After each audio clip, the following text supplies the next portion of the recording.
Today I'm going to be showing you how to create a character in Illustrator to be imported into Character Animator.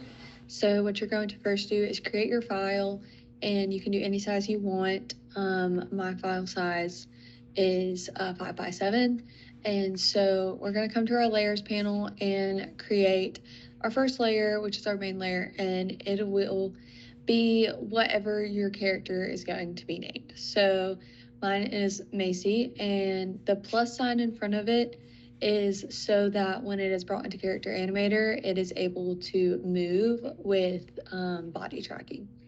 So we drop down and we have two different sublayers, the head and the body. So first is the head, and we have a left profile and a right profile, so that when body tracking is turned on, I can turn my head to the left and to the right. So both profiles are the same. They have the right and left eyebrow, nose, right and left eyeballs, the mouth, the face, and the hair. So all of the things that we want to move individually will have a plus sign in front of them so that when they are in Animator, they can be tracked.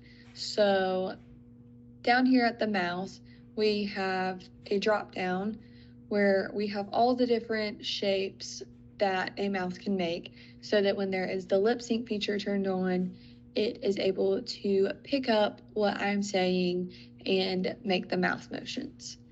So that is the left and right profiles, and that is in the sub category for the head.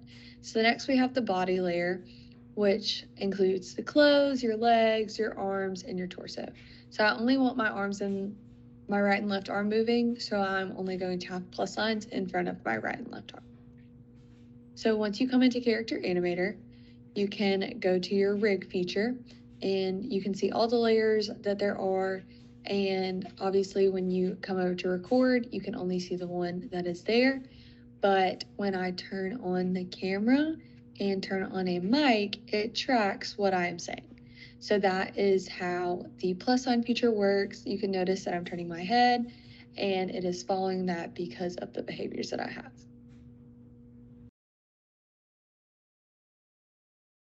To create a character in Character Maker and Character Animate, you need to first open Character Animate, make sure you are working with the Pro program and not in Beginner, and then you will see a bunch of icons and templates, and you need to make sure you click Puppet Maker.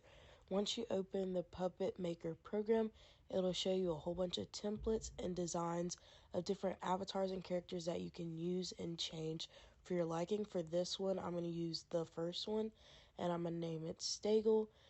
And as you can see, there are different ways that you can customize your character.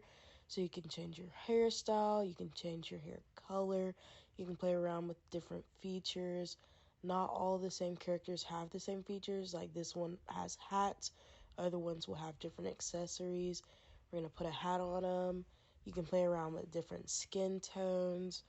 You can play around with eyebrows, eyelashes. It's pretty simple. You can change the eye color as well. You can play around with the nose, change the nose. You can add facial hair if you would like. There's also different t-shirt designs that you can use. I almost forgot the glasses. So there's a bunch of pretty cool stuff in this program that you can use to help you create a character pretty easily. Um, and then you can change your background. And once you're done with your character, you just need to click generate, and it'll send it right into Character Animate. And then you need to make sure you calibrate it up at the top so it can track your facial movements and your body movements. And once you have that calibrated, it should follow your every action and move. And it's that simple. And that's how you use Character Maker and Character Animate.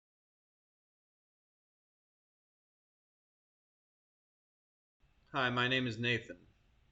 For this video, I'm going to show you how to export your video so that you can put it into Premiere. Once you have your track recorded, all you'll have to do is go up to your drop-down menu and hit File, Export, Quick Export. Then you'll get this drop-down menu and you can pick the quality you want and then pick your location.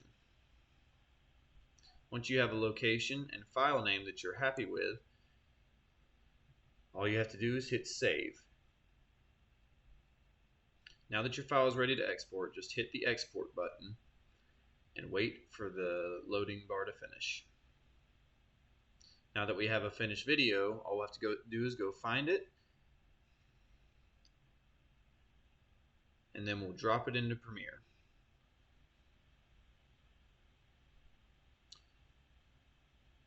Now that your video is in Premiere, you can edit it however you like.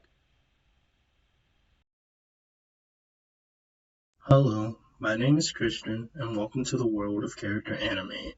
I'll be your personal guide to prepare your character for tracking and rigging. First thing you're going to want to do is import your Photoshop or Illustrator file, and it should show up under the section labeled Projects. You'd also want to make sure that you're under the rig mode where you can see all the layers from your character as shown right here. First step I'd recommend when beginning the rigging process is pinning your character to the ground to prevent it from flying everywhere when you move your head around. Do this by first selecting the body layer and then going to the push pin tool and pinning the character down at their feet. Once that is done, you can start to set up your origin points in your arms, which will be located in the shoulder as these little green circles. This will help your arm movement at the shoulders seem a little more natural. Also, using the stick tool, you can add structure to your arms as these will act like the bones of your character to prevent noodly arms, unless you're just into that type of thing. There's also the handle tool, which will add a handle to the character, typically good for joints like elbows and shoulders. Last, there is the dragger tool, which you can put these on the hands of each arm, and it will allow you to click and drag your arm around and move it with the mouse. To shift focus to the head a little bit, you'll be messing with a lot of independence here, which is the crowns on the left side of each layer.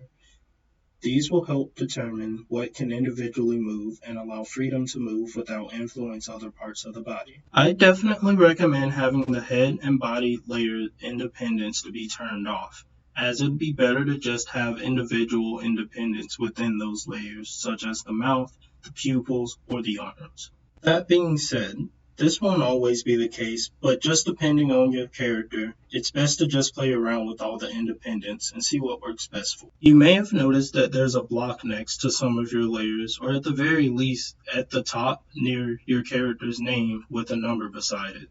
These are what we call behaviors. The number of behaviors you have active will be shown next to your character.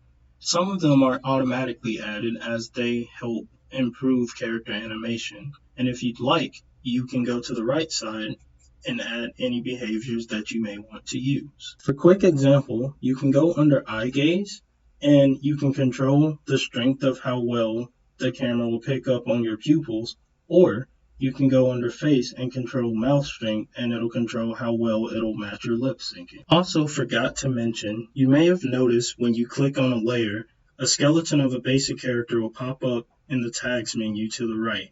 Here you can assign where certain parts of the body are to help Character Animate identify specific parts of the body. Last, I'd like to recommend adding triggers to your character.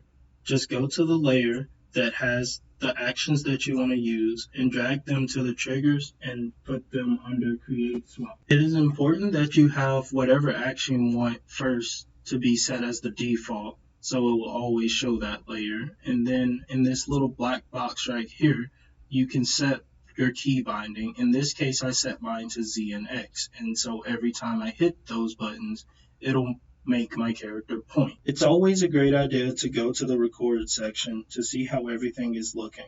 This is probably the best place to play around with your behaviors, as you can always see the changes in real time. Make sure your camera is calibrated, and if your character looks a little wonky, you can hit the refresh button and it should refresh your character. Make sure you're in a well-lit area and a very quiet place, as these are the best conditions for you and your character to start animating. There's also potential for full body tracking, but that's another story for another time. But this is Christian, and this was your guide to Character Animator. Goodbye.